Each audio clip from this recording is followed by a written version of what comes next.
Muy buenas tardes, ¿cómo estamos? Bienvenidos a todos. Tenemos una nueva charla con un profesional de jerarquía, en lo personal, una persona que, en lo personal, un profesional que estimo muchísimo, que lo conozco hace muchísimos años. Es un dedicado y apasionado al universo de los vinos. Reconozco mi acto fallido. En la anterior charla vendía Emiliano Sabino, pero Emiliano Sabino está el jueves. En el día de hoy está Mariano Braga. Es un joven, pero con una trayectoria enorme. Pequeñito, pero enorme también él. Sommelier y licenciado en comercialización. Ahí lo estoy viendo. Hace tanto que no lo veía, Mariano. Qué alegría de verte. Eh, durante muchos años trabajamos juntos de vernos. Después te fuiste para otros pagos y igualmente seguimos comunicados a través de lo que mejor haces y lo que más conoces y lo que adorás, porque te sale, que es el mundo de los vinos.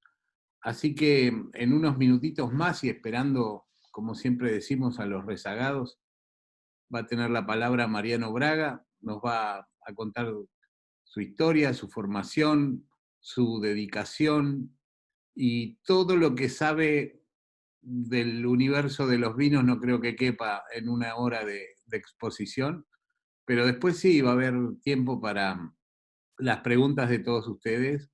Como siempre, las van a ir volcando en el chat. Eh, Se encuentra la señora Alejandra Poch. Hola Alejandra, ¿cómo le va? Coordinadora, entre otros menesteres, de la carrera de sommelier. Y como también siempre digo, no hay que estar haciendo la carrera de sommelier para aprender algo más. Este es un sitio donde uno relajadamente adquiere conocimiento porque se genera una enorme transparencia en cuanto a los cuentos, anécdotas y relatos de biografía y currículum de los distintos profesionales que hemos tenido. Así que 2 minutitos nomás, que entre. Veo otros profesores bienvenidos también. Ignacio, ¿cuánto tiempo hace que no lo veo? Mi querido México. Bueno, el señor Oscar Jaskeliov, que ya es un clásico. Las pasteleras de Rosario, siempre presentes. Y tantos otros. 2 minutitos nomás entonces, por favor. Y ya toma las riendas Mariano Braga y nos va a generar un enorme deleite. Podríamos ir descorchando, ¿verdad? Podríamos ir descorchando. Gracias. Yo voy a empezar por preguntarle a modo de disparador a Mariano Braga, ¿qué edad tiene? Porque vos sabés que muy bien que está prohibido el consumo de alcohol para menores de edad. Mariano tiene una eterna apariencia de, bueno, es joven, por Dios, es joven, pero siempre parece que no cumple con los requisitos de la edad. Pero por cierto que es un profesional apasionadísimo en cuanto a los vinos y su comercialización, y ha hecho una enorme carrera y queremos escuchar, queremos chusmear. Alejandra después te va a hacer las preguntas de todo el público. Bienvenido y muchísimas gracias por tu predisposición, Mariano Braga. ¿Qué haces, cara? ¿Cómo andás? Qué lindo verte a la distancia, pero verte al fin. ¿Cómo estamos? Igualmente, ¿Bien? querido. ¿Cuántos años tengo? 34 años. Avísenme si la conexión es un poco lenta o si me escuchan, háganme así yo los veo. Tengo 34 años.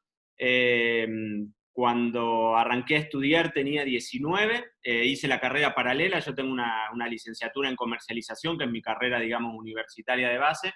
Y en paralelo, parece que hablo hace un montón, pero no fue hace tanto, pero quieran o no, hace 15 años no era tan usual el mundo del vino, menos el mundo del sommelier, era realmente algo de lo que se hablaba poco. Internet también tenía como recién arrancando, así que era todo el desafío de googlear y ver a ver qué uno se encontraba. Así que bueno, yo arranqué, hice la carrera, bueno, en la entonces sede de Belgrano, del Gato, que todos la recordamos, los exalumnos la deben recordar. Eh, Cuando estaba cursando mi segundo año en la carrera, en la universidad, en la licenciatura.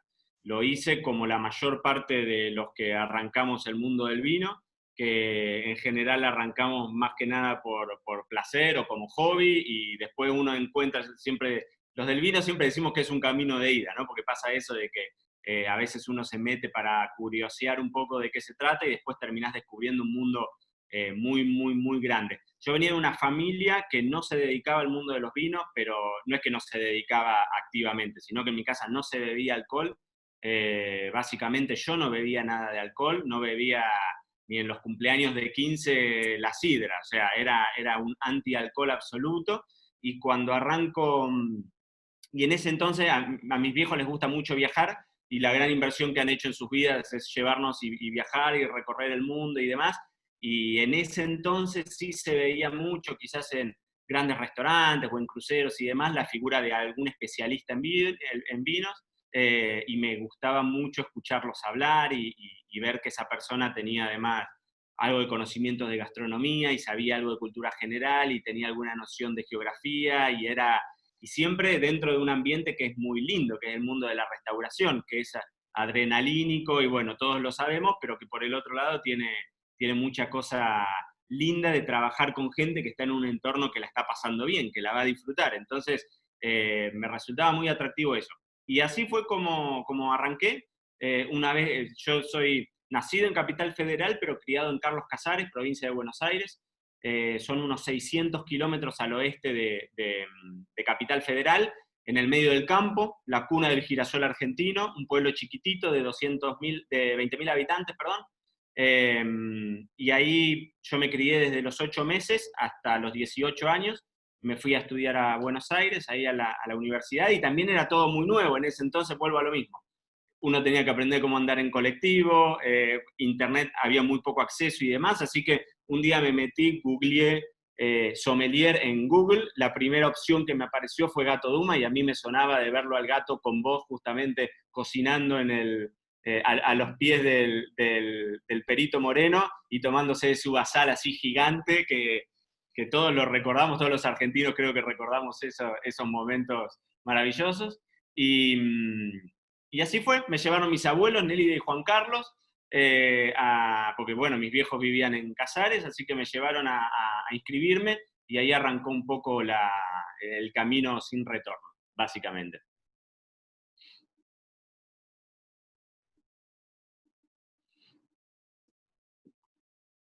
Bueno, Mariano, ya nos hiciste un muy buen introito. Seguí por el camino con el relato. Cuento, Seguí bueno, nomás, seguí. cuento. Bueno, yo estaba haciendo, mientras tanto, mi licenciatura. Vivía solo en Buenos Aires en ese entonces con mi hermano. Estaba haciendo las dos carreras en paralelo y, como decía al principio, nunca con la intención de dedicarme al mundo de los vinos, porque esto también es cierto, y todos los sommeliers que estamos acá, dedicarse al mundo de los vinos es un desafío. Vivir de los vinos es un desafío. Es como el guitarrista que quiere vivir de la música o como el bailarín que quiere vivir del ballet. Bueno, son trabajos en donde hay algunos que tienen la fortuna de poder vivir de lo que quieren, y sobre todo en esa época que nosotros arrancábamos no había, eh, y hoy también es difícil, ¿no? Una cantidad, una masa crítica de restaurantes que justifiquen al sommelier. Hoy el sommelier tiene un montón de otros laburos que van mucho más allá del restaurante, pero en ese entonces, como también la figura era nueva, era realmente un desafío. De hecho, yo te diría que del curso mío, la mayor parte empezó la carrera, pero para hacerlo como algo anecdótico, no sinceramente para dedicarse de eso. Y después, bueno, obviamente, yo sigo dando clases en Gato Dumas, ahora solamente en las clases a distancia, pero en la época en la que vivía en Buenos Aires, que tenía a mi cargo la cátedra de marketing gastronómico y de marketing del vino, muchos de los alumnos, digamos, de sommelier seguían esa misma idea de anotarse por el placer, digamos, que les generaba la posibilidad de beber vino y no como una salida laboral. Así que bueno, hice las dos carreras en simultáneo. estaba trabajando en ese entonces en una empresa con mi carrera, digamos, de base de comercialización, estaba trabajando en una empresa que hacía monitoreo de la satisfacción de clientes para toda Latinoamérica a través de call centers y demás, y a mí me habían contratado como pasante para la parte comercial. Ganaba en ese entonces, eran 400 pesos argentinos, y era mucho dinero, era el mejor pago de todos mis compañeros, y nosotros teníamos una re buena bolsa de trabajo en la universidad, pero ganaba un montón. Y en ese interín me proponen ir a Bolívar, que también es una ciudad de provincia de Buenos Aires, en donde teníamos una amiga que era miembro de la Sociedad Italiana de Bolívar, y me dice, mirá, acá hay un grupo que quiere aprender de vino, hagamos un curso, yo te aseguro que 40 personas juntamos. Bueno, dale, digo, yo estaba todavía sin terminar la carrera. Hice el curso, lo dicté al curso, que fue increíble, y es como que les diga, o sea, yo ganaba 400 pesos y con ese curso había ganado 4.000. Era una locura. Yo dije, wow, acá esta es la beta comercial, me tengo que dedicar a eso. Alerta spoiler, no fue tan positivo, o sea, después la realidad no es tan así, pero en ese entonces dije, bueno, evidentemente hay como digamos, un público grande, sobre todo para los que somos del interior, que te das cuenta que hay un montón de gente en el interior que tiene un montón de iniciativa, pero que a veces no tenés la oferta para hacerlo, ¿no? Sobre todo, bueno, en Argentina tenemos la mayor parte de las escuelas de gastronomía o de sommelería, o si uno quiere hacer algún curso de especialización, o inclusive si querés ir a una vinoteca a aprender de mano de algún enólogo que te presente sus vinos, bueno, eso lo tenés en Buenos Aires, en Mendoza, hoy en Córdoba, en Rosario, Bariloche, y casi que paramos de contar. Hay un montón de gente en el interior que tenía inquietudes y que dije, bueno, por ahí puede llegar a ser esta la beta. Y ahí terminé la carrera de sommelier, nos fuimos de vacaciones con mi entonces novia, actual mujer, a Mendoza, y en el medio de Mendoza, Edgardo Schiller, que era el responsable de la carrera de marketing, perdón, en la carrera de vinos dentro de Gato Dumas, sabía que yo estaba estudiando la licenciatura, yo ya tenía un título intermedio, y me pregunta, ¿qué te parece si ahora ya que te recibiste de sommelier, si armamos juntos los contenidos para la materia de marketing del vino? Esa fue mi primera oportunidad, que llegó sin que la vaya a buscar, porque yo siempre digo, yo soy un gran remador, y yo vivo mandando mail, jodiendo a todo el mundo, buscando, soy muy, muy activo, eso, es peligrosísimo enfrente de una computadora porque mando mails a todo el mundo. Y la mayor parte de los trabajos que después vinieron fueron justamente por eso, por tocar puertas, ni más ni menos. Esa creo yo que fue la única vez que alguien vino y que me dio una gran oportunidad, y que fue empezar a dar clases en Gato Dumas. Eso te abre un montón de puertas, Cala, tenés que saberlo. En ese entonces, piensen ustedes que tenía 20 años, yo era muy chiquito, y el mundo del vino en la Argentina no estaba tan acostumbrado como hoy a que un pibe joven venga a hablar de vinos de una forma descontracturada, sobre todo teniendo en cuenta que con gastronomía pasa lo mismo, ¿no? Hay una escuela como muy europea, muy, muy bajada de línea francesa, española, del sommelier, es el tipo que tiene que estar, digamos, encumbrado detrás del traje y hablando de denominaciones de origen perdidas del medio de la Côte de Nuit.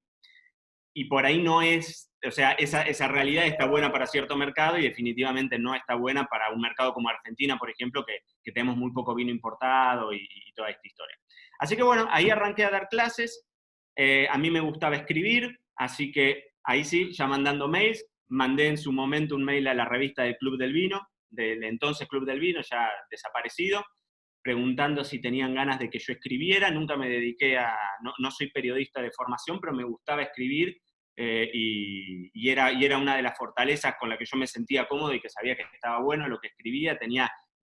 A veces hay gente que tiene un montón de capacidad, de que sabe un montón y le cuesta transmitirlo. Yo por ahí no sé tanto, para nada, pero me gusta transmitirlo, y creo que entendí eso desde el principio, y entonces empecé a escribir. Me dieron la oportunidad en Club del Vino para escribir la primera nota a Manuel Mas, al dueño de Finca Lanita, que era una bodega, bueno, ahora ya Manuel no está más metido del todo en Finca Lanita, pero era una de las primeras bodegas boutique de la Argentina, y Y así empecé a trabajar. Al año me ofrecieron hacerme cargo de la edición de la revista del Club del Vino.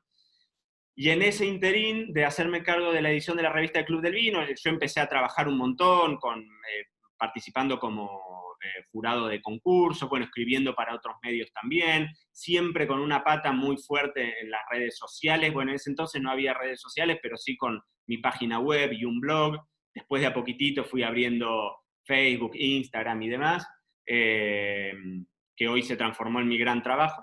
Y entonces empecé un poco a crecer en ese micromundo. La realidad es que el mundo del vino es chiquitito también, así que es como que todos nos conocemos con todo, y eso tiene una gran ventaja que es que si haces las cosas con seriedad y mantenido en el tiempo, te da un montón, te abre también un montón de puertas.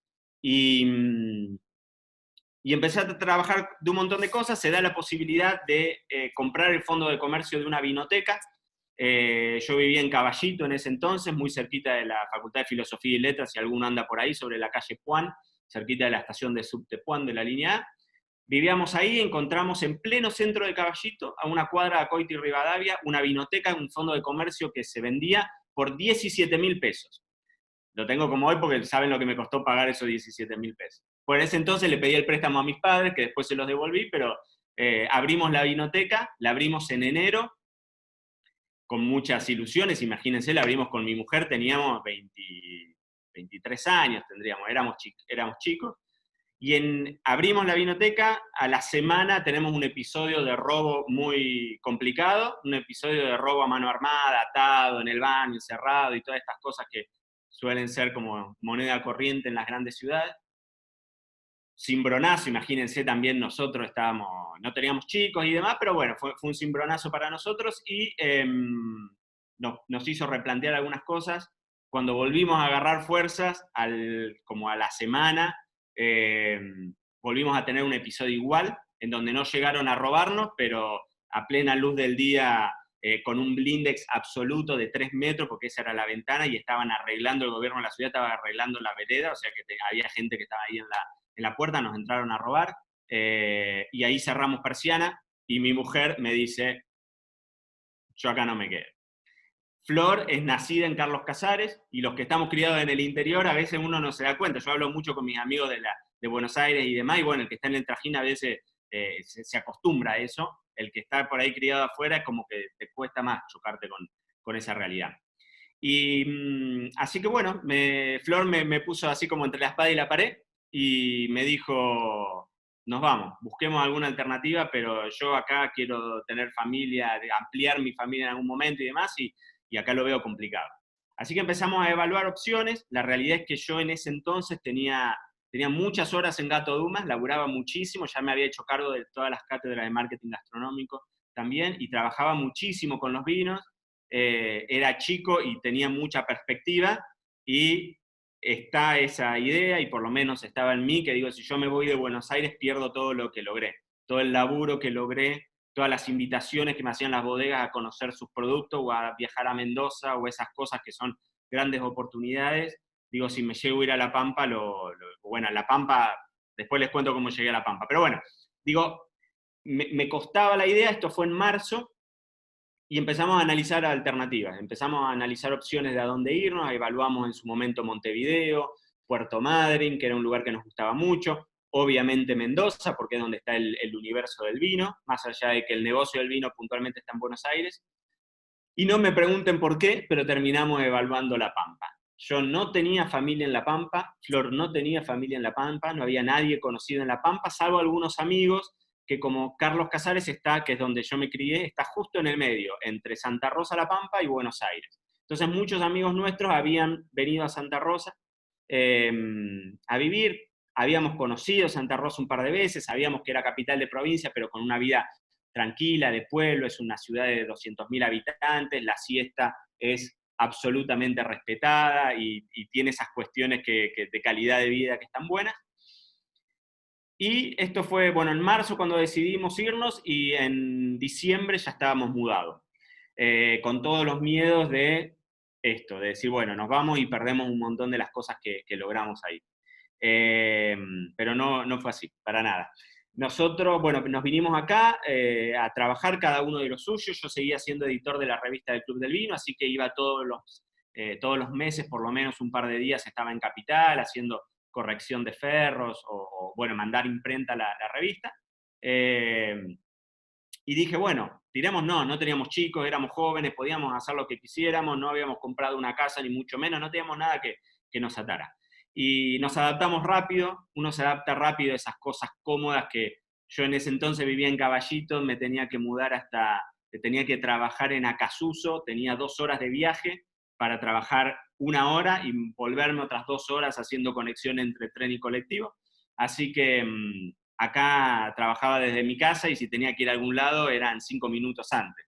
Flor se levantaba de trabajar a trabajar 10 minutos antes.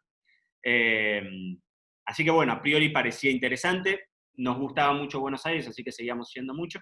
Y mi mujer, yo la nombro a ella porque es una parte fundamental de Pampa Roja, que es nuestro restaurante. Flor es licenciada en Administración Hotelera, que esa es su carrera de base, pero siempre había laburado en grandes hoteles en Buenos Aires en el área de banquetes. Como camarera había arrancado a laburar en el Meliá, en el Intercontinental, bueno, en el Emperador, en el entonces Park Hyatt y demás. Y siempre en algún momento, siempre laburamos juntos, en todo, siempre lo hicimos juntos, y en algún momento era como que se caía de maduro que algo de eso íbamos a hacer, era poner un restaurante o algo de hospitalidad, poner una posada, un lugar, un hospedaje, ya iba a ser mucho más costoso. Pero en Santa Rosa había un lugar, puntualmente, una casa que nosotros siempre pasábamos, estaba como a 4 cuadras del departamento en el que vivíamos, y mi mujer cada vez que pasaba la veía y decía, yo algún día voy cuando esto se ponga en alquiler, algo vamos a hacer acá. O un petit hotel, o un restaurante, algo vamos a hacer. Las típicas casas viejas chorizo, con las habitaciones bien chiquititas, que en ese entonces estaba funcionando un bar. Así que pasábamos, un día pasamos, cartel de alquiler. Y mi mujer me empieza a taladrar la cabeza. Tenemos que ir a poner algo, pongamos algo, pongamos algo. Yo siempre soy el que la piensa 3 o 4 veces antes, ¿no? Y le digo, bueno, hasta que yo me terminé decidiendo, le digo, bueno, dale, vamos a ver qué pasa. Pasamos para ver el cartel y llaman por teléfono, chao, cartel de vendido le habían puesto, o de alquilado, listo. Bueno, ya fue, ya pasó. Pasamos a la semana siguiente y le sacaron el cartel de alquilado y mi mujer dice, esto es una señal, hay que llamar por teléfono, llamemos por teléfono. Llamamos por teléfono, nos dicen, bueno, vengan que ahora en un rato hay gente, ya están mirándolo al local y demás, pásense y vean a ver de qué se trata. Pasamos, entramos al local, no había nadie, no estaba la gente de la inmobiliaria, pero el local estaba abierto, otra de las ventajas de vivir en el interior, la puerta así abierta, y entramos y huimos despavoridos, eran las paredes negras, descascaradas, despintadas, un lugar que hacía muchos años que nadie invertía, que nadie ponía dinero y que se le había vencido la habilitación provisoria y para habilitar necesitaban hacer más baños y demás, y una inversión que el que estaba antes, el que tenía el bar, no lo justificaba. Pero bueno, nosotros vimos eso y dijimos, no, salgamos, vayamos corriendo. Pero la idea seguía dando vuelta. Entonces, mi viejo es arquitecto, en ese entonces mi papá estaba viviendo acá en La Pampa, se vinieron a vivir, ahora vive mi hermano también en La Pampa, así que es como que hicimos un despiole, pero en ese entonces no vivía nadie. Lo llamo mi viejo, le digo, pa, vení vos que sos el que tiene el ojo clínico del arquitecto y decime qué tal. Y cuando lo ve Don Braga dice, no, es pintura, olvídate, vienen como todos los arquitectos. No, es pintura, olvídate, esto en 2 meses lo acomodamos. Bueno, fue casi 8 meses de reacomodo, hicimos todo nuevo, pisos, techos, paredes, instalaciones eléctricas de gas y demás, porque había que hacer un restaurante nuevo. De hecho, ahí atrás está la cava del restaurante, estoy ahora en el restaurante.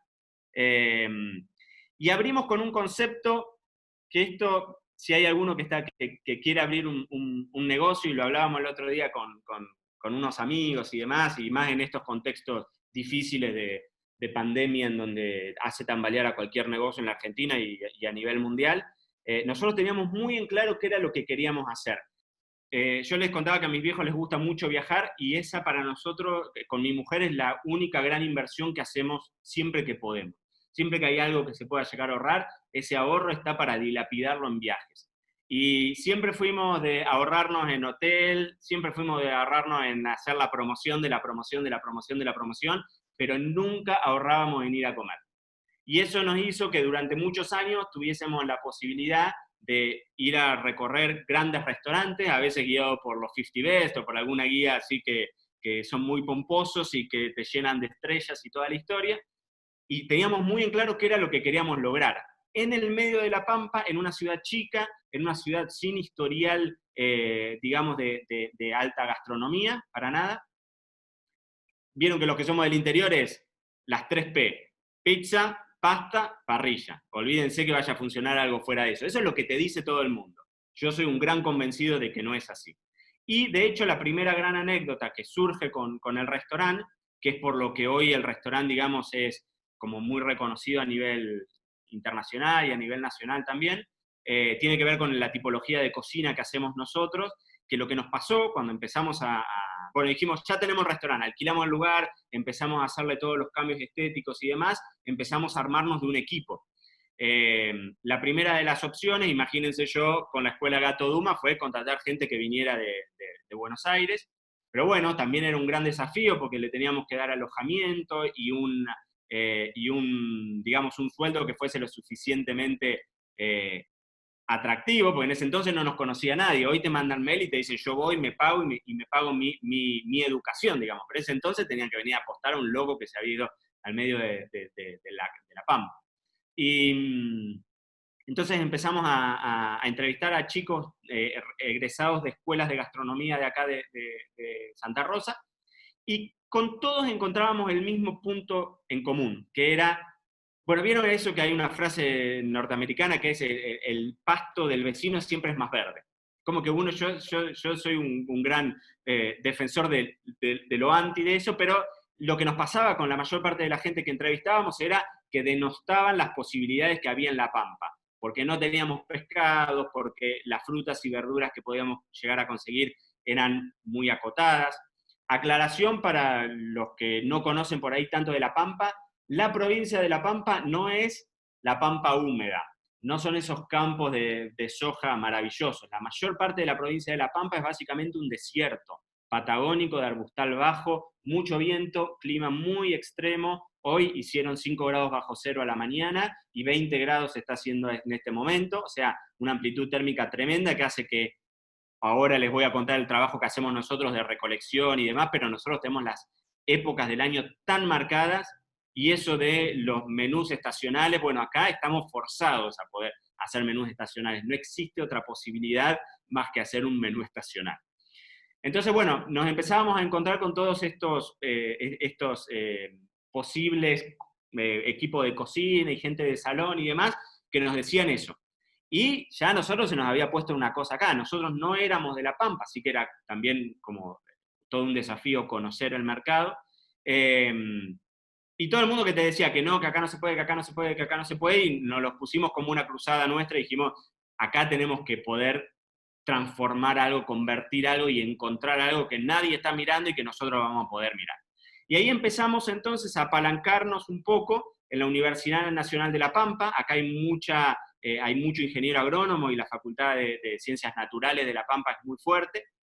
Y empezamos a ver que había un montón de yuyos autóctonos, de malezas comestibles, que eran perfectamente interesantes y que tenían un potencial.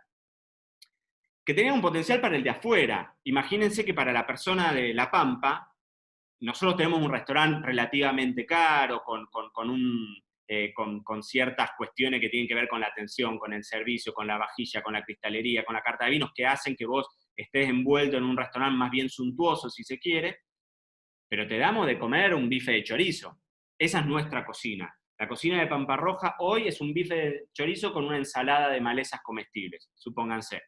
Lo que nosotros hoy tomamos como ventaja es empezar a trabajar con toda una serie de personas de la provincia. Nosotros hacemos esta idea del kilómetro cero, que es muy europea, pero que no hay ninguna ley, digamos, que la tome así como una Biblia y que sea algo muy esquemático.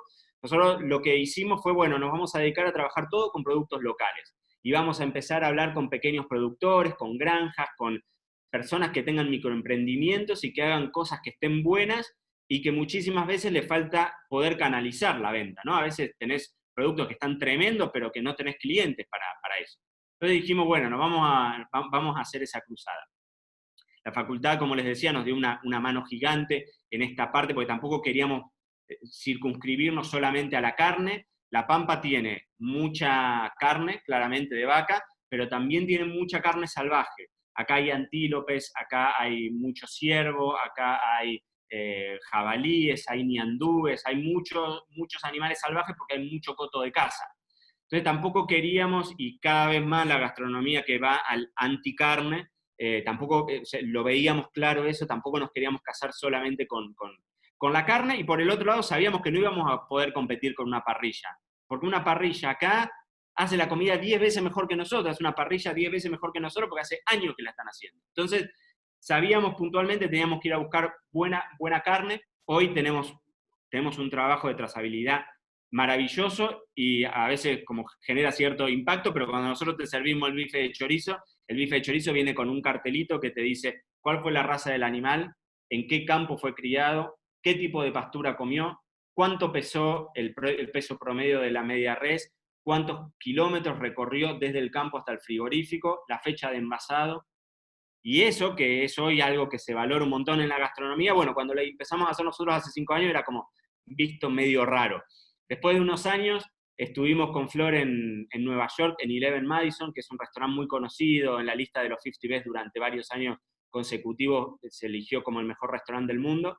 Y el plato estrella aparece en un momento, imagínense el restaurante muy realmente en pleno Manhattan, muy sofisticado y demás, pero muy, con mucha chispa en la atención, o sea, no era algo intimidante en lo absoluto, era algo muy relajado. Y esta fue la primera vez que fuimos al restaurante. Y tenían dentro del menú, en un momento viene un camarero vestido con un mameluco blanco como si fuese un carnicero, viene consigo con una máquina de la de picar carne, con la picadora de carne del campo, esa vieja antigua, y agarra en la mano, tiene un manojo de zanahorias. Y entonces nos empieza a hacer el plato, y ese era el plato estrella, que de hecho si alguno sigue Eleven Madison en las redes, siempre se ríen porque fue un plato que generó mucha controversia en su momento, porque lo que la persona esta estaba haciendo, vestido como carnicero, era agarrar esas zanahorias, molerlas a mano y servirte como una suerte de puré de zanahoria, con un montón de toppings y demás, pero era básicamente un puré de zanahoria. Ese era el plato estrella, y la historia detrás de ese plato estrella es que esas zanahorias se cultivaban en la terraza de ellos, en su huerta, en pleno Manhattan. Y eso fue un boom para nosotros, porque dijimos, escuchame, no estamos tan locos nosotros. Y nosotros tenemos la ventaja de que todos los días la gente se sienta a comer a las 9 de la noche y la ensalada que está comiendo la recolectamos nosotros a las 7 de la tarde. O sea, 2 horas antes estuvimos mi mujer y yo, y ahora también un equipo, pero en ese entonces mi mujer y yo solos, haciendo la recolección de la flor amarilla, de los oxalis, de todo el yuyerío que hay. Bueno, esas cosas nos empezó a abrir como un mundo grande. Después Flor se transformó en la cocinera del restaurante. Flor viene de una familia de italianos, la abuela Alma, que todavía vive y que tiene su fábrica de pastas en Carlos Casares, vino de Ancona durante la Guerra Mundial, así que tiene mucha historia de esa tradición italiana y de los platos como, digamos, tradicionales de familia. Nosotros hacemos una cocina muy casera, todo con esta vuelta de tuerca que tiene que ver con contarte la historia del producto. Contarte la historia del producto en productos sencillos. Estoy pensando platos que hemos tenido en Pamparroja, en un menú de degustación teníamos un huevo frito, que era un huevo frito que nosotros te contábamos la historia de Don Gebreu, que es el dueño de la finca en Anguil, que está a unos 25 kilómetros de donde nosotros tenemos el campo, y Don Gebreu un día viene y te dice, mirá, la gallina se empacó, no hay huevo. Y la gallina se empacó y no puso huevo. Y es la realidad, y el huevo lo pasa, y nosotros hemos visto, porque eso también es un gran descubrimiento, nosotros vamos a laburar y vamos al campo, vamos a ver la finca, vamos a hablar con Don Gebreu, vamos a tomar mate con su mujer, y que nos cuenten esa idea, para que nosotros después lo podamos contar en la mesa, ¿no? Entonces, fritábamos o hacíamos frito ese huevo. Nosotros trabajamos mucho con turismo también. Entonces vieron que uno a veces no está tan acostumbrado a huevo frito. Entonces siempre fue un plato que a la gente le gustaba mucho. Con una galleta de campo, no sé si todos conocen lo que es la galleta de campo, pero es un pan muy, muy, muy tradicional del campo, básicamente porque es un pan muy grueso, con mucha, mucha costra, bien duro y muy húmedo adentro, con muy poca masa, muy, muy aireado. No es con masa madre ni mucho menos, pero tiene un alveolado tremendamente grande. Y se le llama galleta de campo porque eso lo usaba la gente que se iba al campo, se internaba en el campo 5 días, y era un pan que vos cuando lo abrías siempre estaba fresco adentro, y al ser tan dura, al tener la costra tan dura, se mantenía mucho tiempo, ¿no? Acá en Toay, que es un pueblito, está anexado a Santa Rosa, o sea, Santa Rosa y Toay es prácticamente lo mismo. Hay una familia que tiene un horno de barro y una panadería hace 100 años, la cumplieron el año pasado, 100 años. Entonces le compramos la galleta de campo de ese horno de barro puntual, porque le sale mucho mejor que lo que nos sale a nosotros si la quisiéramos hacer. Y encima tenía unas escamas de sal de las Salinas Grandes de Hidalgo, que ese fue otro gran descubrimiento. Cuando nosotros abrimos el restaurante, servíamos pan con manteca, y siempre arriba de la manteca le poníamos unos cristales de sal rosa del Himalaya. Cuando nos íbamos de viaje traíamos sal y demás. De los viajes traemos aguas, traemos cada cosa que uno... Bueno, en fin, traíamos mucha sal rosa del Himalaya. Y una vez se sienta en una de las mesas de Pampa Roja un muchacho que trabajaba para una de las dos grandes marcas de sal que hay en la Argentina. Tanto Celusal como Dos Anclas, las dos empresas que controlan el mercado de la Argentina, las dos tienen sus salinas más grandes en la provincia, y arriba del 65% de la sal que se consume en la Argentina viene de la provincia de La Pampa. Nosotros no teníamos ni idea. Pero se sienta a comer una persona de estas dos, era un empleado de estas dos empresas, y me dice, che, vos sabés que nosotros tenemos cristales de sal, que las sacamos en las salinas en la parte de arriba, o sea, cuando la salina se está empezando a secar, se hace una cosecha a mano, pero no tenemos nadie que nos las compre, porque nuestro negocio es la sal fina corrediza que se vende en grandes cantidades, y no sabemos qué hacer con eso. ¿La quieren ustedes? Y a mí se me iban abriendo así los ojos, no saben lo que era.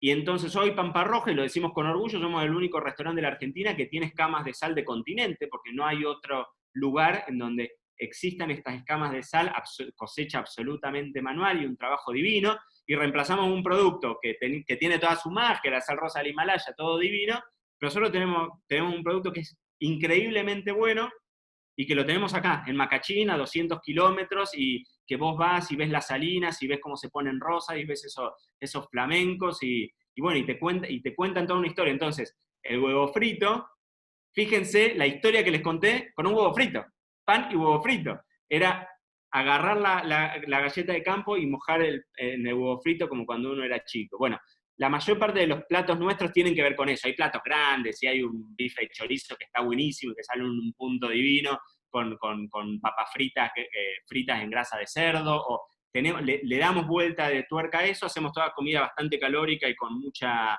harina, porque también el kilómetro cero tiene que ver con lo que se cocina acá, con lo que es la cocina de campo, con lo que es la cocina de las pampas, del gaucho, tradicionales.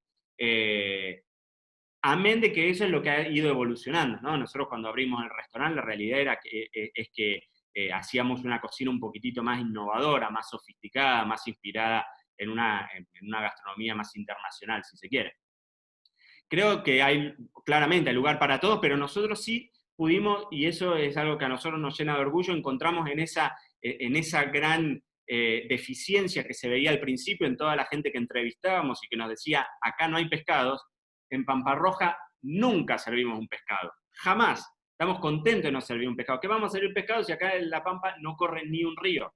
No hay agua. Hay muy poca laguna, y todas las lagunas tienen altos niveles de salinidad, por eso es que tenemos salinas. Entonces, frutas, y la realidad es que acá, sacando las tunas y los piquillines, no hay otra fruta. Entonces nos la intentamos arreglar con eso. Pero hay una cuenca lechera maravillosa que hace unos dulces de leche que son impresionantes, y tenemos el desarrollo en el INTA de Anguil, muy cerquita de acá de nuestro restaurante, que hicieron el desarrollo de una raza ovina que se llama Pampinta, que es una raza multipropósito, de la que se usa la leche, de la que se usa la lana, obviamente, como cualquier ovino, y que se usa la carne. En algún momento hicimos un menú degustación, homenaje a la raza Pampinta, usando todo, desde los huesos del animal, las carnes, la lana inclusive en un prepostre, que ahí sí nos habíamos puesto un poco más moleculares, habíamos armado un helado de leche cruda con un poquitito de sal arriba y estaba terminado con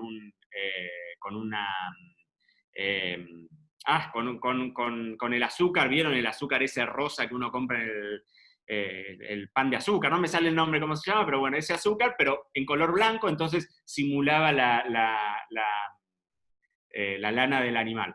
Y después con un dulce de leche y con un queso tipo pecorino, que era increíble, y que también hay productores acá chiquititos, que muchas veces tienen que cerrar porque no tienen clientes, y eso es tremendo. Nosotros lo hablábamos hace muy poquitito con Germán Martitegui, copo de nieve, ahí está, copo de azúcar, gracias.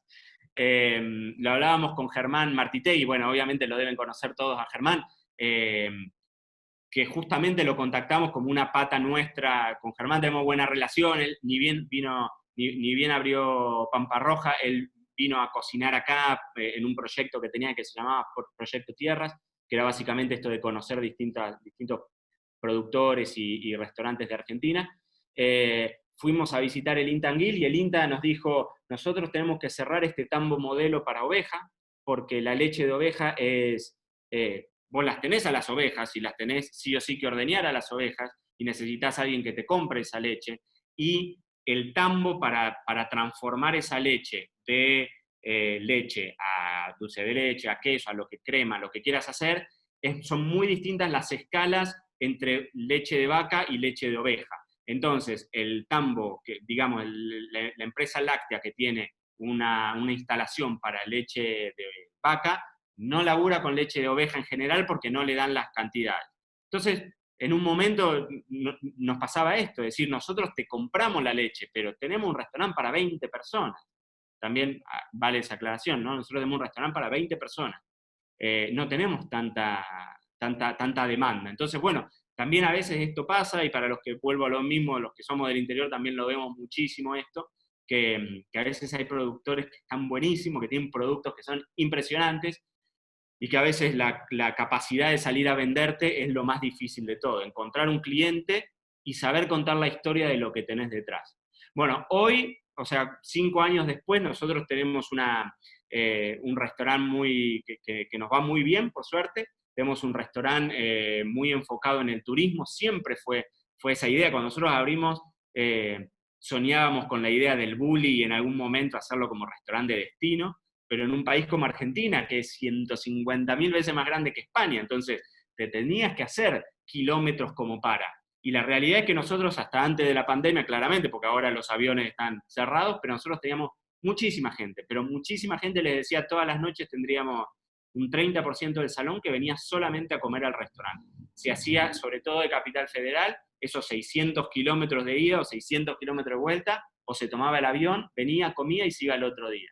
Y eso es una locura.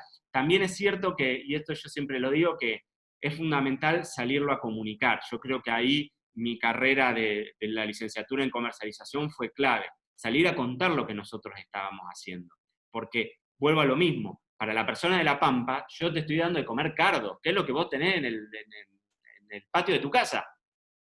Pero te lo cobro caro encima. Entonces es como todo un desafío, ¿no? Y después viene un brasilero y queda flasheado porque se está comiendo el cardo ruso. ¿Vieron ese cardo que uno lo ve en las películas del lejano oeste o en Los Simpsons que circula? Bueno, el cardo ruso es de la familia de las espinacas, por eso cuando crece, cuando es chiquitito, se puede usar perfectamente igual que hacemos las espinacas. Entonces Flor hace unos bocadillos de acelga y cardo ruso, que es como los bocadillos de acelga de la abuela, clásicos, tradicionales, una versión de los bocadillos que a veces van acompañados con alguna alioli de leche cruda de oveja, o siempre se le varía eso, pero es una versión de unos bocadillos de acelga con el cardo, que salimos nosotros a recolectar. Entonces, la gente también es genial, porque la gente a veces nos escribe por las redes sociales y demás, y nos pasa data, nos dice, tienen que ir a tal lugar que hay salicornias, tienen que ir a tal lugar que hay mucho diente de león, tienen que ir a tal lugar, y eso a nosotros nos amplía muchísimo el espectro y nos facilita un montón la tarea. Realmente nuestro restaurante definitivamente al día de hoy sigue siendo una gran tarea colaborativa, en donde nosotros proponemos, pero la gente termina moldeando un montón, nos ayuda un montón. Así que bueno, hoy el año pasado nos dieron un premio en Inglaterra como el mejor restaurante de la Argentina. lo cual para todos los que estamos en gastronomía saben que es un re desafío porque fuera de Buenos Aires no existe la crítica gastronómica, no vienen porque, lo digo yo como periodista, o sea, trabajando para el periodismo, ¿no?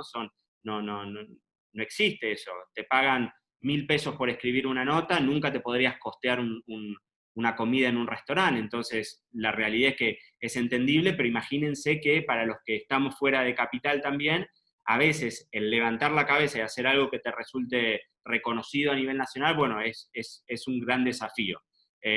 Por eso a veces el laburo es doble, pero por el otro lado tenés la grandísima ventaja que es estar en un lugar chico, en donde todo el mundo te conoce, en donde es más fácil abrirte un montón de caminos y en donde también tenés a nivel gastronómico la posibilidad de tener la materia prima ahí al lado.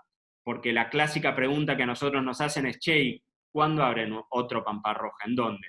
Y la realidad es que otro Pampa Roja fuera de La Pampa sería imposible. ¿Podemos hacer otras cosas? Seguro que sí. Pero hoy, como nosotros concebimos la cocina, realmente no se podría hacer en otro lado. Y le dimos mucha importancia a los vinos, claramente. Tenemos una carta de vinos también muy, muy, muy premiada. A mí me gusta mucho, así que bueno, hacemos un trabajo cocina y vinos bastante interesante. Ale, perdón, estoy hablando un montón, pero interrumpime vos si querés, porque me enganché ahí y no paré de hablar. No, pero estamos todos escuchándote porque estás tan apasionado que nos transmitís esa pasión. Y de verdad, estamos re entusiasmados. No, yo si querés te aporto un poco la otra pata. Después vamos con todas las preguntas de los chicos que van a ser variadas, pero vos tenés una pata importantísima fuera del restaurante, que es la comunicación de los vinos a través de tus redes sociales. Y que vos hace un rato lo nombraste y dijiste algo así como un trabajo en serio, ¿no? Mantener esas totalmente. redes activas. Sí, contanos un poco de eso, cómo funciona, cómo lo manejás, de qué se trata, cómo se vive de las redes sociales. ¿Cómo se vive de las redes sociales? Es casi tan difícil como vivir del vino. No digo que vivo de las redes sociales para nada, pero sí es una forma de darse a conocer. Y vuelvo a lo mismo. Para mí, por ejemplo, en el restaurante siempre las redes sociales fueron una gran fuente de inspiración, de ver platos, de ver conceptos gastronómicos, de viajar sin tener que viajar. Bien usadas creo que es maravilloso, que es una herramienta que hay que darle todo el valor del mundo y que creo que quizás ahora que la mayor parte del mundo nos vemos obligados a tener que hacer uso de las redes sociales, nos damos cuenta del valor gigantesco que tienen. Yo, desde el 2003, que tengo una plataforma de educación a distancia, así como tiene Gato Dumas, bueno, yo daba clases en aquel entonces también. Gato Dumas fue de los pioneros en empezar a dar clases a distancia, en tener carreras gastronómicas y demás, donde tenemos alumnos de todo el lado del mundo. Siempre me acuerdo, una de nuestras primeras alumnas fue una chica que vivía en China, que estaba casado con un muchacho que lo habían llevado a China por su trabajo y que ella estaba haciendo una carrera de gerenciamiento gastronómico a la distancia y que te abre unas puertas gigantescas. Hoy lo valoramos, en ese entonces por ahí era como visto más rara. Y también este tema de la comunicación, hay una realidad, vuelvo a lo mismo yo trato de ser bastante crítico, soy muy hincha, y soy bastante crítico conmigo mismo y entiendo las deficiencias que tiene cada uno, o en qué uno es bueno y en qué uno no es bueno. Y yo definitivamente no soy un gran sommelier, siempre fui torpe para el servicio, no soy bueno para el análisis sensorial, no soy una persona con gran sensibilidad olfativa, pero soy un gran disfrutador. Entonces, con esa idea de ser un gran disfrutador, dije, bueno, debe haber alguna persona por ahí que tenga ganas de escuchar a un tipo que habla desde una base de conocimiento, porque yo tengo mi conocimiento, porque he recorrido montones de bodegas en todo el mundo y que eso te abre el paladar. He probado mucho vino y eso te abre el paladar también, pero definitivamente hay sommeliers que saben muchísimo más que yo y no me quiero meter en ese terreno porque definitivamente yo no soy bueno para eso. No soy un gran estudioso, no me siento cómodo con eso. Sin embargo, me gusta comunicar y desde que yo arranqué a comunicar, hace 15 años, siempre comuniqué muy relajado, pero en ese entonces que yo les contaba que la sommelería era como muy circunspecta. Entonces, bueno, escribir o comunicarte con la gente que te sigue, con gente que está metida en el mundo del vino, o nada, o gente que está, digamos, entusiasta. Siempre fue un gran canal de comunicación la parte digital. Cuando yo arranqué tenía una página web, después puse una plataforma de educación a distancia, después abrí Facebook, después abrí Instagram, y hoy me doy cuenta que hay un montón de cosas, de clientes que me piden que les haga una cata privada, o de medios que me contactan para que yo escriba algo, o de alumnos que vienen a mi plataforma de educación virtual, y todas esas cosas, el canal de comunicación es la red social. Ahora, es un gran laburo, grandísimo laburo. Tenés que estar atrás, meterte de lleno para saber cómo haces para sacar una foto de calidad, hasta saber cómo contar las historias detrás, a saber qué querés mostrar, cuán cómodo te sentís con eso, ¿no? Porque yo en las redes sociales hablo de vino y por el otro lado me muestro con mis hijos y con mi mujer y cuento si me voy de viaje, o cuento las cosas lindas, obviamente, que las cosas feas uno trata de no compartirlas, porque para eso cada cual tendrá sus cosas internas, pero definitivamente eso a mí me abrió un montón el juego, y vuelvo a lo mismo, y retomo el tema que hablaba al principio, cuando hace 10 años yo estaba en Buenos Aires, después de que nos habían entrado a robar a la vinoteca, y mi mujer me dice, nos vamos de acá, fijémonos cómo, pero vayámonos de acá, y yo dije, voy a perder todo el laburo que hice en estos años, y la realidad es que las redes sociales no solo me permitieron que no perdiera eso, sino que lo maximizaron un montón. Está siempre en ponerle el laburo detrás. Yo vuelvo a lo mismo, cuando le decía a Cala de que la primera oportunidad fue dar clases para Gato Dumas, que es una realidad absoluta.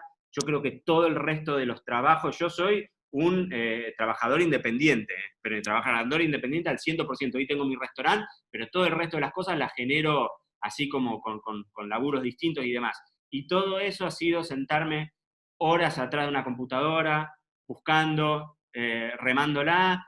No me voy a quejar, porque la realidad es que tuve la posibilidad de tener una educación genial, y que mis viejos me dieron un montón de oportunidades cuando era chico, y que no todo el mundo las tiene, y eso yo soy un re consciente de eso. Pero también soy consciente que en el mundo del vino, yo cuando arranqué era el que menos sabía, era re chico para ese entonces, y sin embargo uno cuando la reme y le pone ganas, y se puede hacer.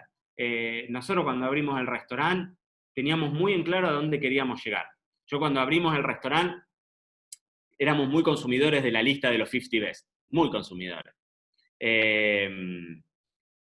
Hoy que estoy más adentro, entiendo cómo es el funcionamiento, y desistí de la posibilidad de estar ahí, porque entiendo que hay un montón de otras cosas que desde La Pampa sería imposible, por una cuestión geográfica y no por una cuestión de mis capacidades, entonces, o de las capacidades de nuestro proyecto. Entonces, no me engancho con eso, pero digo, en ese entonces, cuando nos planteamos el proyecto, yo dije, bueno, en 5 años quiero estar dentro de los 50 Best de Latinoamérica. Y no estuve nunca, no lo voy a estar, porque voy a cerrar el restaurante antes de estar en los 50 Best, ya está, desistí de esa idea, se fue, pero fue un buen proyecto, algo para trabajar en ese entonces. Pero a los 3 años nos vino este premio de Inglaterra del mejor restaurante de la Argentina. Y está genial, y desde que nosotros abrimos hace 5 años ininterrumpidos, que la gente nos puntúa como el número 1 en TripAdvisor, que esa es una red social colaborativa en donde no hay forma de que haya ni cuestiones personales o preferencias y demás, y la gente se va contenta y nosotros lo disfrutamos, y el arte de anfitrionar, que eso es algo que me quedó muy marcado cuando abrí el restaurante. Lo primero que hice fue reunirme con Alejandro Maglione, que es un periodista gastronómico de la re vieja escuela, un genio, Ale, escribió muchos años para La Nación, y Ale lo primero que me dijo fue, vos tenés que tener grabado que vos no vas a ser dueño del restaurante, vos tenés que ser anfitrión. Si vos podés ser anfitrión, tenés el éxito ganado. Y eso me lo he tatuado, de hecho la firma del restaurante es Mariano Braga, anfitrión. No es ni dueño, ni sommelier, ni encargado de salón, ni...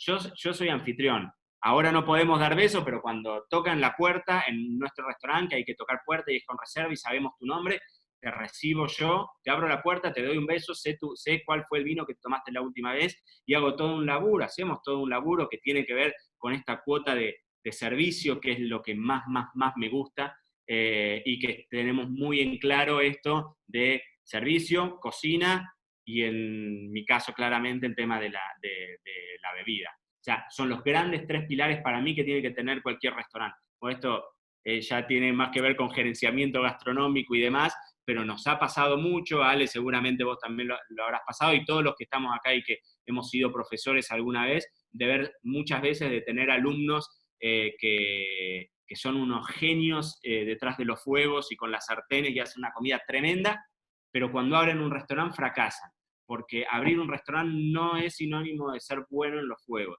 Tenés que saber de administración, tenés que ser un laburador, definitivamente, y entran en juego un montón de otras cuestiones que tienen que ver con el servicio, con la atención, con la calidez, con lo que permite que, si la comida no estuvo del todo buena, que vuelvan para la revancha. Si te atendieron mal, aunque la comida haya sido fantástica, lo más probable es que te termine quedando un sabor amargo.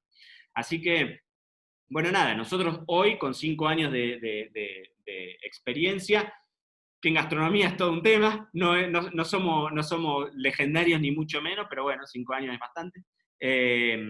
La realidad es que estamos felices, tenemos un restaurante que nos hace felices. Y si vos tenés eso en claro siempre, después vas acomodando a ver cómo llegás a fin de mes. Eso se va terminando de acomodar. Marian, 2 preguntas con respecto al restaurante. Una, ¿cómo armás tu carta de vinos? ¿Qué rotación tenés? Si la vas cambiando y demás. Y la otra, la clásica, la que todo el mundo hace hoy en día, es ¿qué está pasando hoy con la pandemia? La Pampa es medio raro, ¿no? Porque es una provincia que está funcionando medio distinto al resto, pero contanos. Sí, a ver, las dos cosas. La carta de vino, bueno, por empezar, nosotros tenemos un restaurante que abre jueves, viernes y sábado por la noche solamente y para 25 personas. Es una estructura muy chiquitita, inclusive una estructura chica de personal. Entonces, vos decís, ¿cómo hace para que te cierre el número? Bueno, nuestra estructura es muy chiquita, tenemos costos muy bajos, tenemos mucho más costo de empleados que de materia prima, ni hablar. Y tenemos un alquiler relativamente cómodo, entonces digamos que tenemos una estructura chiquitita. La mayor parte de los restaurantes de nuestras características tienen cartas de vinos muy, muy, muy compactas, porque imagínense que todo el vino que tengo yo acá es plata inmovilizada. Yo tengo vinos que compré hace 5 años y que nunca los vendí, y tengo vinos que tengo acá hace 5 años y que nunca los venderé. Los terminaré tomando yo con algún amigo o con la familia. Pero también nosotros teníamos muy en claro eso, que si nosotros queríamos hacer un restaurante de determinadas características, punto 1, yo soy feliz con vino. Entonces, el vino tenía que tener una porción importante. Y de hecho siempre decimos lo mismo, yo soy re feliz porque acá en Pamparroja venderemos, no les miento, si vendemos 3 o 4 latitas de gaseosa al mes, es mucho. La gente que viene acá viene a tomar vino. Y viene mucha gente atraída por el tema del vino. A veces vendemos un par más en verano que vienen más chicos vendemos más gaseosas, pero si no, en un cliente tradicional, no, bebidas sin alcohol, a menos que venga alguna mujer embarazada o algo por el estilo, sino en general es muy vinero. Entonces sabíamos que queríamos tener una buena carta de vinos, eso lo teníamos en claro. Armamos una carta más o menos con la estructura de presupuesto que teníamos, partiendo de una base de 100 etiquetas, haciendo la clásica distribución, bueno, 80% o 70% vino tinto y el restante lo distribuíamos entre blancos, rosados, tintos, dulces, espumosos, vinificaciones especiales. Tenemos la única carta de aguas internacionales de Argentina, tenemos una carta de cervezas internacionales, tenemos, bueno, una carta de aperitivos, trabajamos muchísimo con infusiones locales, con locos así como nosotros que se ponen a juntar yuyos y demás, y entonces hacemos mucha infusión, le damos importancia a la carta de aperitivos claramente.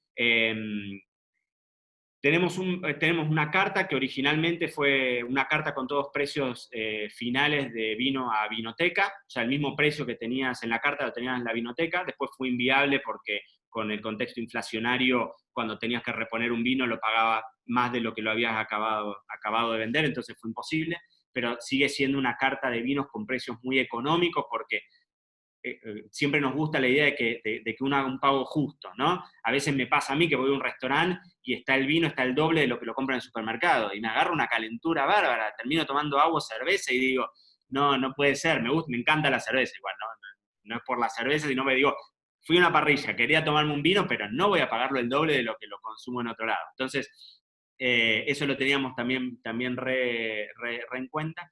Y tenemos nuestro menú de degustación, es maridado, entonces ahí jugamos mucho también, pero tenemos una carta de vino y la rotamos por lo menos 3 o 4 veces al año para actualizar precios, para sacar vinos para hacer incorporaciones de vinos que me resultan curiosos. Y tenemos una carta de vinos por copa bastante grande, 20 vinos por copa es mucho, para la Argentina es bastante, así que eso también está bueno. Y respecto a la pandemia, la buena noticia es que a partir del viernes acá en La Pampa podemos abrir con todo un protocolo bastante complejo de seguir y demás, pero podemos abrir con el 50% de capacidad. Por suerte ya tenemos todo lleno, todavía no lo lanzamos y ya tenemos todo lleno para esta semana. Hay que ver cómo se sostiene en las próximas semanas. Creo que ahora hay como una demanda bastante latente de gente que tiene ganas de salir y que dice, hace 70 días que estoy encerrado, tengo ganas de irme a tomar un vino fuera de casa. ¿Y cómo se sostiene? No, chicos, es complicadísimo. ¿Qué les voy a decir? Es lo mismo, a nosotros nos atravesó de una forma tremenda.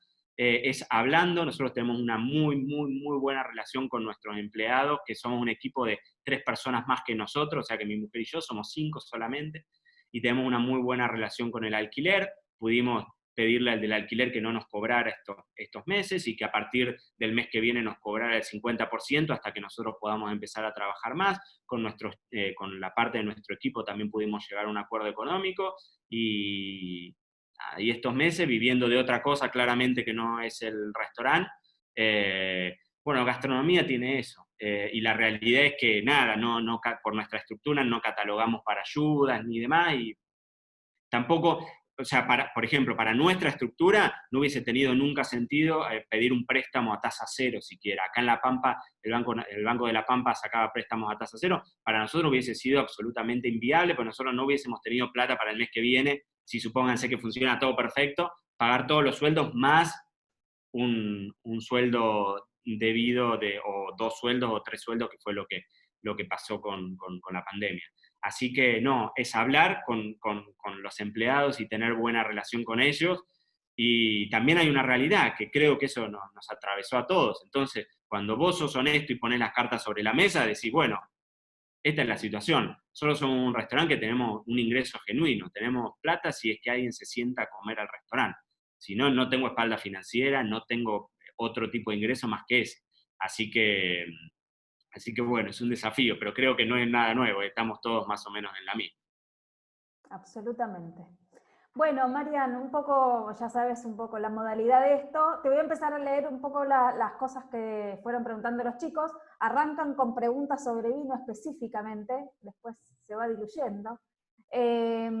Así que, como te dije, empezamos capaz por un tema y la pregunta siguiente nos encontramos con otro tema totalmente distinto. Bien, Adela. No, Adela está contenta porque te acompañó tu mujer en todo, pero ya lo mencionaste. Sí. Mi mujer me acompañó, mirá, nuestro primer negocio, para que vean, pero uno tiene que tener un espíritu emprendedor. Nuestro primer negocio se llamaba Punto Editor de Ideas. Todavía yo no estaba ni estudiando, estábamos recién llegados a Buenos Aires estudiando en la universidad, pero no estaba con el tema de los vinos, y habíamos armado un proyecto que era de edición de textos. La gente nos mandaba su currículum y nosotros se lo editábamos. Y mi mujer salía en la UBA, iba a pegar folletos que fotocopiábamos, y yo me encargaba de hacer la parte esa que a mí me gustaba de edición, hasta que encontramos una clienta que era una española, una mujer de España, que tenía una página web y quería que le viéramos todos los textos. Entonces fuimos durante, no sé, 3 o 4 meses, monoclientes, cobrábamos en euros, si lo hubiésemos sabido, lo hubiésemos ahorrado y ahí hacíamos negoción, pero bueno, siempre laburamos juntos con Flor, nos llevamos muy bien laburando. Yo soy el que hincha y ella es la que trabaja, básicamente, pero nos llevamos bien, nos gusta, nos complementamos un montón, la verdad que sí. Eso está bueno. Y Juan pregunta, ¿qué es la vinosidad en un vino y qué son las catas horizontales? Bueno, la vinosidad como concepto no existe como tal dentro de un vocabulario del sommelier, pero sí quizás tiene que ver con la textura o con la oleosidad que se da cuando vos agitás un vino y la cantidad de glicerina, lo ves muy marcado, por ejemplo, en blancos dulces y demás, que es como que son vinos más gordos, más pesados al moverse. Bueno, la vinosidad tiene que ver con eso. Algunos hablan la vinosidad cuando uno agita, justo tengo una copa acá, cuando uno agita la copa, vieron que se forman como esas especies de lágrimas o piernas. Bueno, eso tiene que ver pura y exclusivamente con el contenido de alcohol y con el azúcar residual que pueda llegar a tener un vino, y entonces es chamullo absoluto porque no tiene que ver, esas lágrimas no tienen nada que ver con la calidad de un vino, pero la vinosidad muchas veces se le da cuando vos agitás la copa y ves la formación de esas piernas, cuánto color tenga ese vino, y vos decís, bueno, un vino muy intenso, de mucha tonalidad, un color muy fuerte, decís es un vino potente o de mejor calidad. No es así en lo absoluto, algunos de los mejores vinos del mundo son súper diluidos y parecen que no tienen pigmentación, así que no tiene que ver con eso. Y las catas horizontales, la cata horizontal es cuando vos probás. Hay varios conceptos de cata horizontal. La cata vertical, que es la más tradicional, es cuando vos agarrás un vino y lo probás en las distintas añadas. Entonces agarro este Malbec cosecha 2015, 2016, 2017, 2018. Esa es una cata horizontal. Mismo vino, distintas añadas. Las catas horizontales pueden ser, las más tradicionales es distintos vinos, misma añada, o sea, concepto invertido de la cata vertical, y si no, muchas veces las catas horizontales se habla en la jerga de una bodega cuando vos probás, por ejemplo, un Malbec en distintas líneas, ¿sí? Entonces decís, bueno, tengo un Malbec de $10, un Malbec de $20, un Malbec de $30, y hago una cata de la misma variedad de uva en distintas versiones, digamos. En este caso, ordenado por calidad o por región de la que vienen y demás. Bárbaro. Bien, Germán pregunta, podemos estar un cuatrimestre hablando de esto, Germán, pero yo sé que Mariano lo va a resumir, y dice si podrías explicarnos las diferencias entre los vinos jóvenes, roble, crianza, reserva y gran reserva. Perfecto. A ver, eso depende de la legislación. Vamos a hacer una gran diferenciación. La mayor parte de los grandes países, de los tradicionales productores de vino, en Europa, digamos prácticamente toda Europa, excepto Inglaterra, el resto de los países europeos se manejan por denominaciones de orígenes controladas. Son regiones que están delimitadas geográficamente en donde se hacen vinos de determinada forma. Champán, Chianti, Porto, Jerez, esos son grandes denominaciones muy tradicionales, ¿no? En esos lugares específicamente tenés un comité que es el que regula la elaboración de esos vinos. Entonces, vos no podés elaborar un vino en Rioja, por ejemplo, con cualquier variedad de uva, de cualquier viñedo, con cualquier tipo de crianza en barrica, como se te dé la gana. Eso no existe. En el Nuevo Mundo estamos hablando de todo menos Europa, o sea, todo el resto de los países productores, estamos mucho más dominados por el concepto del varietal, por la variedad de uva, por comprarte un Malbec en vez de comprarte un champán, ¿se entiende? Me compro un vino espumoso, un vino con burbuja, en vez de comprarme un champán que es específicamente de esa región. ¿Qué les quiero decir con esto? En el Nuevo Mundo, joven, reserva, gran reserva, crianza, no hay ninguna legislación, o la legislación varía mucho de país en país. Puntualmente en la Argentina no hay legislación al respecto. Uno podría llegar a intuir que un vino que te dice crianza o reserva o gran reserva tiene algo de madera, pero hay muchísimos vinos que dicen reserva en la etiqueta y que no tienen madera. Porque acá no hay ningún comité que te lo regule. En España, bueno, yo pongo el caso de Rioja porque es muy claro, los Rioja Reserva, crianza y demás, ellos tienen muy bien estipulado, es decir, bueno, para que sea crianza tiene que tener un mínimo de 2 años en una barrica de roble americano, de roble francés, tostado medio, ¿sí? Pero acá en la Argentina es mucho más amplio. En líneas generales diríamos que un vino joven no tiene madera, esto quiere decir que cuando se termina la vinificación se embotella y se distribuye, y los vinos que son crianza o reserva o gran reserva, irían increyendo en la cantidad de madera que tienen, ¿no? O sea, madera estamos hablando de que el vino tiene algún tipo de contacto con el roble generalmente, hay otras maderas, pero el roble es la que más se usa, y ese tiempo varía. Obviamente los blancos en general tienen menos crianza o sin crianza directamente, y los vinos cuanto más caros son, antes, ahora no tanto, ahora falla más todavía esa teoría, pero antes cuanto más caros eran, más tiempo tenían de barrica. Entonces un gran reserva por ahí era un vino que tenía 2 años en barrica, y ni hablar para los que son de Argentina y han probado alguna vez los vinos de Bodegas López, por ejemplo, los Montgenot, los Chateauvieux, son vinos que tienen 10 años de crianza en grandes toneles. maravillosos vinos, si tienen ganas de probar algo distinto, son divinos. Inclusive el Vasco Viejo, un vino muy económico y que está buenísimo. Estoy haciendo, perdón, Ale, no sé si puedo pasar chivo. No me paga, no me paga nadie, pero son ricos. No, los queremos mucho los López. Nosotros somos muy amigos de los López, así Buenísimo. que no hay problema. Hacé chivo, tranquilo. Juan pregunta la diferencia entre cata técnica y analítica. ¿Y qué significa sombrear un vino? ¿Qué significa qué? Sombrear. Sambrear. Nos mató, ¿no? Nunca lo escuché. No, nunca la escuché esa palabra. Juan, si querés después contarnos dónde la viste. Nunca la escuché la palabra sambrear. La diferencia, a ver, cata técnica y cata analítica, vuelvo a lo mismo, esto tiene que ver con la interpretación de cada uno, no es que hay algo específico, ¿no? La cata técnica y la cata analítica básicamente son sinónimos aplicados a cuando uno está, por ejemplo, participando de un concurso y pone absolutamente todas las fichas puestas en esa planilla de cata, ¿no? Yo desde hace ya 5 años voy todos los agostos a Londres, este año no creo que pueda, pero si no, voy todos los años a Londres a catar para el IWSC, que es el concurso de vino, uno de los concursos de vino más grandes que hay en el mundo. Voy a catar vinos de Sudamérica y ahí hay una ficha de cata, ¿no? una técnica, un protocolo muy específico que seguir y que cumplir, y en donde uno pone, a diferencia de lo que es una cata cuando uno está con amigos disfrutando el vino, bueno, pones mucho más en tela de juicio los aspectos que tienen que ver con la fase visual, olfativa, aromática, gustativa, retrogusto, la apreciación final y demás. Pero cata técnica y cata analítica tendrían que ser tomadas como sinónimos perfectamente. Y lo de sambrear, Juan, si querés después contanos qué es, porque no, o dónde, en qué contexto lo viste, porque no lo he escuchado nunca, sambrear. Bien, mientras tanto, Eduardo, Sí. ¿qué importancia le das a la vista en las catas? Bueno, gran punto. Por ejemplo, cuando nosotros vamos a Londres, por ejemplo, a este concurso, siempre la parte visual es como a la que menos bolilla se le da. Si nosotros tenemos que puntuar un vino de 0 a 100, 20 puntos solamente se va a llevar la vista. Es poquitito.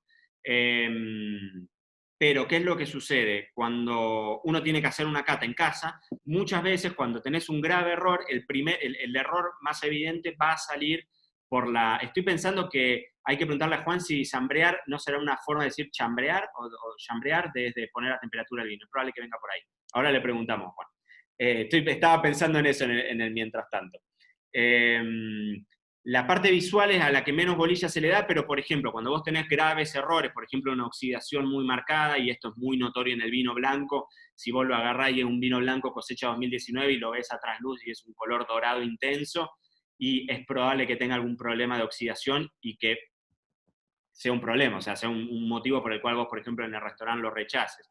Lo mismo te pasa con el color por ejemplo, una burbuja que no sea deseada por algún problema de una segunda fermentación en un vino tinto, bastante usual esto, y también son contaminaciones.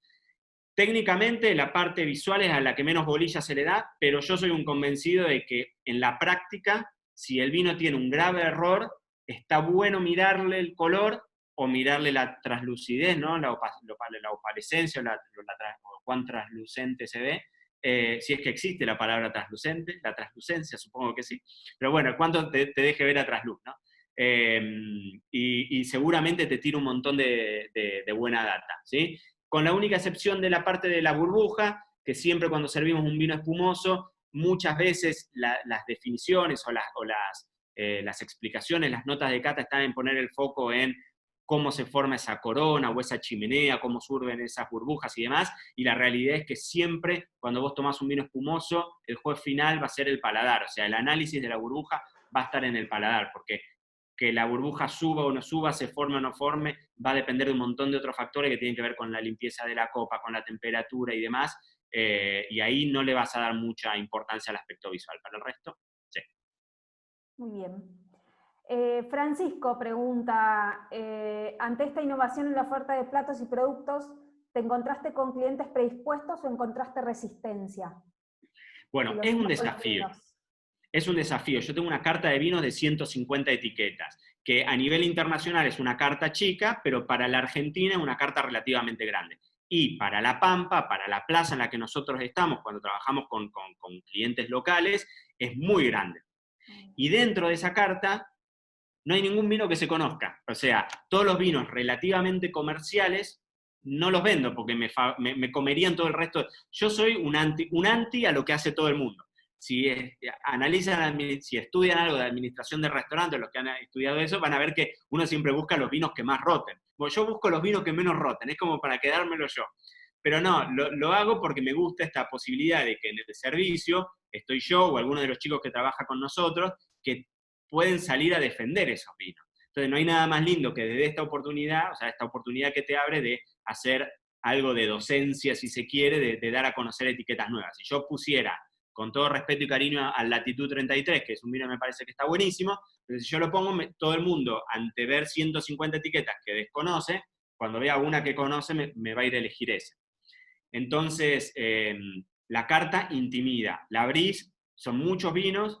Hay vino naranja, te miran así con los ojos diciendo ¿de dónde sacás un vino naranja? Tengo mucho, o no mucho, pero hay más o menos un 20% de la carta que son vinos extranjeros. De todo precio, ¿eh? Yo tengo desde el Echar Privado Torrontés, un vino de 150 pesos, hasta 75.000 pesos, que es el vino más caro que tenemos en la carta. Dicho sea de paso, y entre paréntesis, si alguien lo quiere comprar, me avisa y yo se lo llevo a su casa.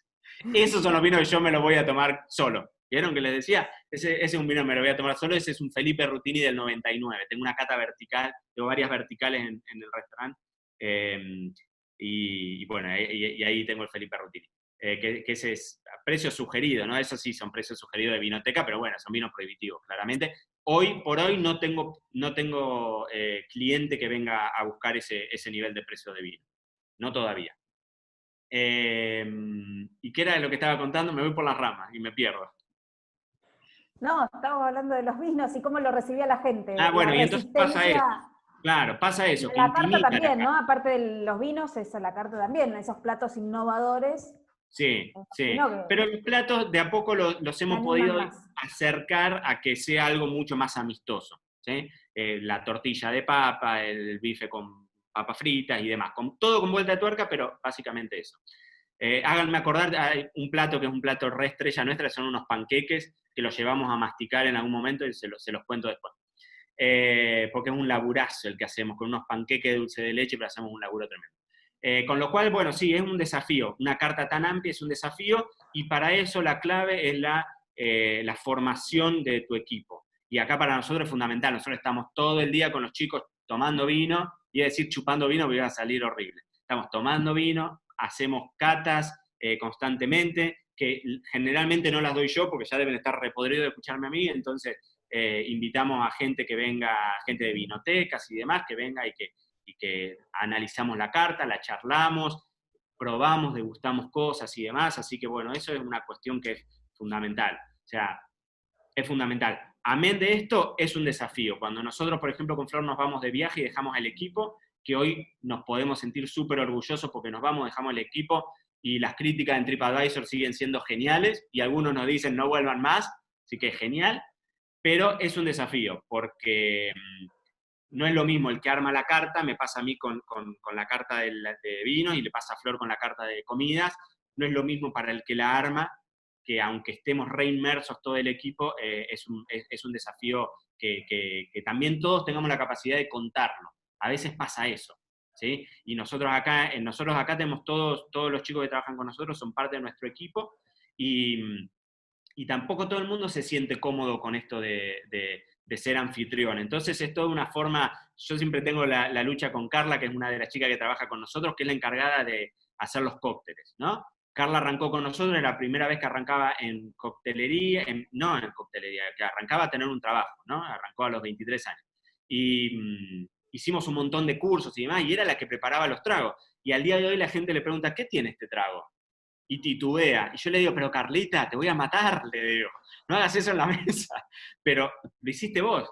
Nadie mejor que vos lo sabe y tiene la capacidad de defenderlo. Pero a veces es difícil eso también, ¿no? De la barrera en el servicio. Bueno, es un desafío. Es un desafío. No es que estemos ajenos a eso en lo absoluto.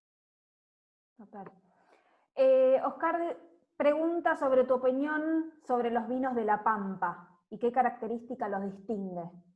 Muy bueno, a ver, es una vitivinicultura muy nueva. Como yo les decía, La Pampa no tiene río, con la única excepción del río Colorado, que es el río que divide todo el sur de la provincia. Así que, y claramente en este lugar de La Pampa, por el clima desértico, o sea, la única forma de concebir un viñedo es con riego. En secano, nada. De hecho, acá en la Argentina lo único que se hace en secano es en las costas de Buenos Aires, si no, sería como inviable. Entonces necesitamos agua. El Colorado es un río hermoso, muy caudaloso, que hay muy pocos proyectos que lo exploten, pero tenemos como 3 cuencas, digamos, río arriba, que es en Colonia 25 de Mayo, que es, digamos, la ciudad que divide las 4 provincias, Río Negro, Neuquén, Mendoza y La Pampa. Ahí tenés Bodega del Desierto, que quizás es la más conocida y tiene unos vinos tremendos y hace seguramente los mejores vinos que hace la provincia.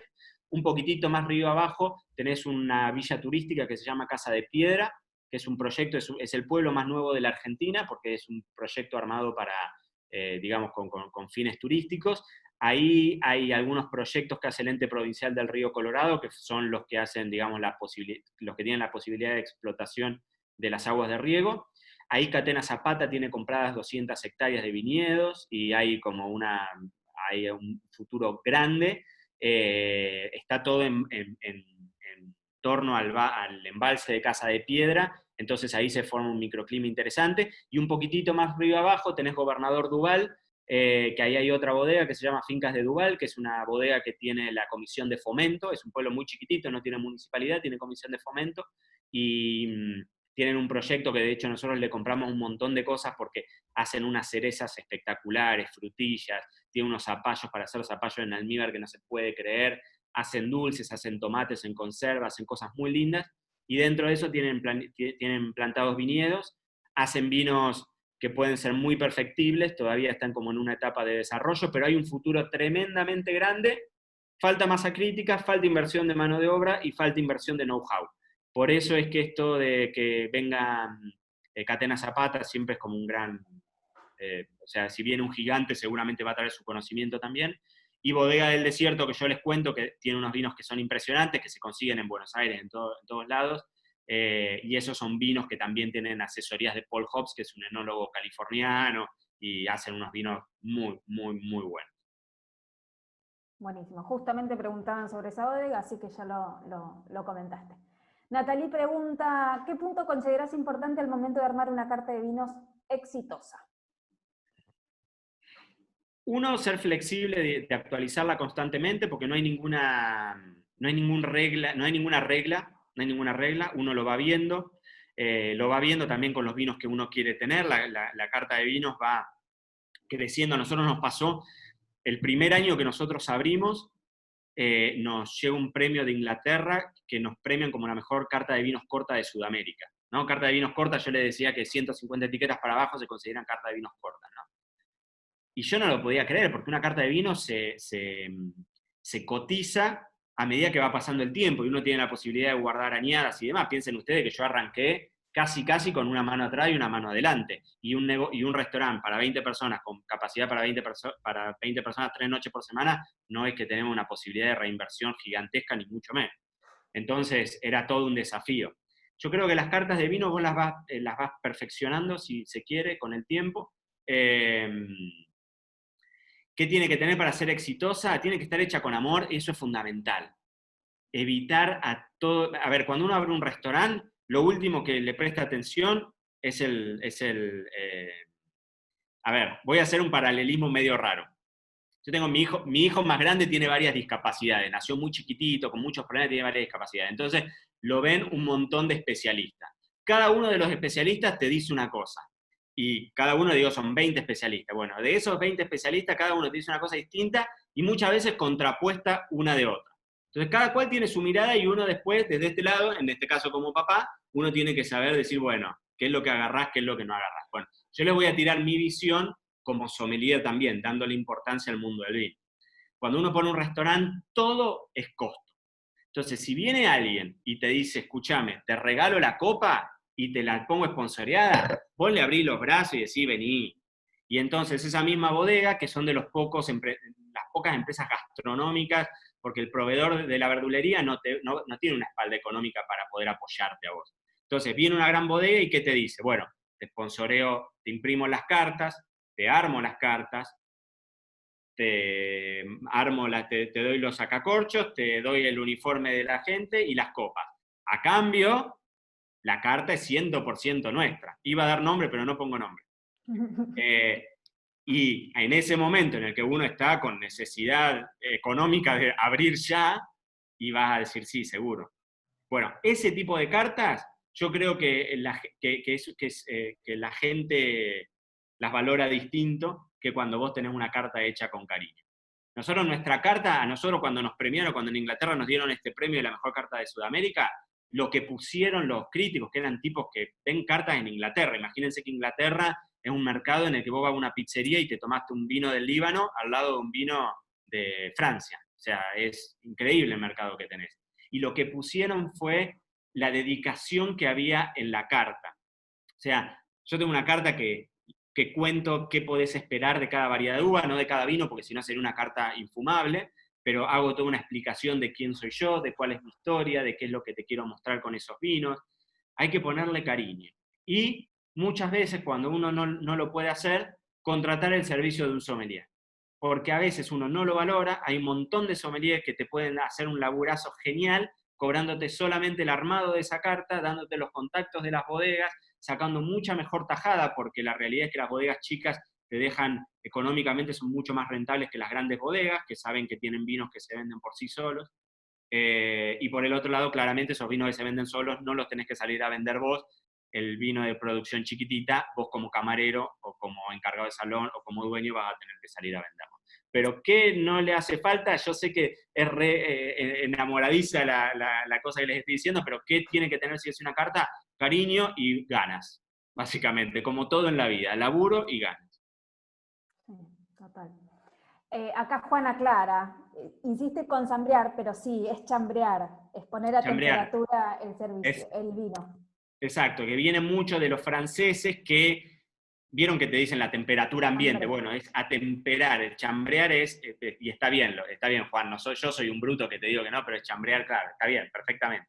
Es llevarlo a la temperatura ambiente. Imagínense que Francia a nivel latitud está fresco y básicamente sacando la costa del Mediterráneo, el resto son climas muy frescos. Entonces siempre cuando decías, bueno, el vino a temperatura ambiente, claro, el vino a temperatura ambiente de allá, no de la Pampa con los 45 grados que te caen 3 días seguidos en enero. Entonces lo que hacían ellos, tenían los vinos en los sótanos y entonces día por día los iban subiendo escalón por escalón por escalón y los iban atemperando para que el vino no sufriera. Es también como medio raro, pero bueno, a eso se le llama chambrear o atemperar, llevar a una temperatura de consumo, que en ese caso es una temperatura de 16, 17 grados, que es como deberíamos tomar todo vino tinto fresquito en la boca, no temperatura ambiente, por lo menos media hora de heladera antes, como para que se sienta esa cosa fresca. Facundo, ¿qué vino recomendás para las pastas? Bueno, es amplio, re amplio, muy amplio. ¿Por qué? Porque las pastas son un mundo infinito. No es lo mismo unos espaguetis que están salteados con, no sé, con un pesto o con un aceite de oliva solo, que una pasta rellena de osobuco hecho asado y con una salsa, no sé, con base de crema. Te abre mucho el juego. El maridaje tiene como ciertas reglas, pero el maridaje también depende básicamente de lo que le guste a cada uno. Y esto no yo sé que es una verdad de perogrullo y uno dice, bueno, sí, claro, va al lugar común, pero la realidad es que tiene que ver con eso. Hay ciertas bases. Si vos tenés salsas claras, en general se sugieren vinos blancos, si tenés salsas oscuras, en general se sugieren vinos tintos, si es que vos acompañás, digamos, esa base del maridaje que tiene que ver con el peso de cada producto, ¿no? Si vos tenés un plato muy suavecito, le vas a poner un vino suavecito, si vos tenés un plato súper complejo, le vas a meter un tinto recalórico. Si tenés un guiso de lentejas, le va a ir a buscar un tanat de Salta que te deje los labios así de violeta, y si tenés una merluza hecha vuelta y vuelta, y le vas a poner un blanco jovencito, un Sauvignon Blanc añada 2019, porque si no, cualquier otra cosa te lo va a matar. De cualquier forma, en el mundo del vino está lleno de excepciones, tenés maridajes por contraste, o sea, si alguno hizo alguna materia de vinos y demás, bueno, hay contrastes que son muy tradicionales, el Sauternes, que es un vino dulce botritizado con mucho azúcar residual, con algún vino tipo Roquefort, ¿no? O sea, un queso azul, maridaje regional en ese caso, pero te pasa lo mismo con cualquier queso muy picante, te queda muy bien un vino tinto encabezado como un Oporto o como un Madeira. A ver, ¿qué me gustaría con las pastas? Si te tengo que decir algo que no vayas a fallar, seguramente con algún Malbec medio de manual no le vas a fallar. El Malbec es el gran comodín y es como que cuando no sabes para dónde disparar, andate con un Malbec. Si tenés una pasta que no sea tan intensa y una salsa a base de tomate y te gustan los rosados, hacete amigo de los rosados. Los rosados, hoy hay rosados que son tremendos y que siempre es como un punto intermedio entre blanco y tinto, así que funciona re bien. Y si no, con tintos suaves. Anda con un Merlot, anda con un Malbec, anda con algo que no sea de muy alta gama, andate a vinos que estén en promoción en el chino, porque esos son vinos bien de consumo fresco, refrescalo y disfrutalo con la pasta. Y si tenés una pasta mucho más compleja, y ahí sí, animate a ponerle un vino un poquitito más intenso, de alcohol más alto o más color. Bárbaro. Y Virna, quiero un dulce para descubrir, ¿qué recomendarías?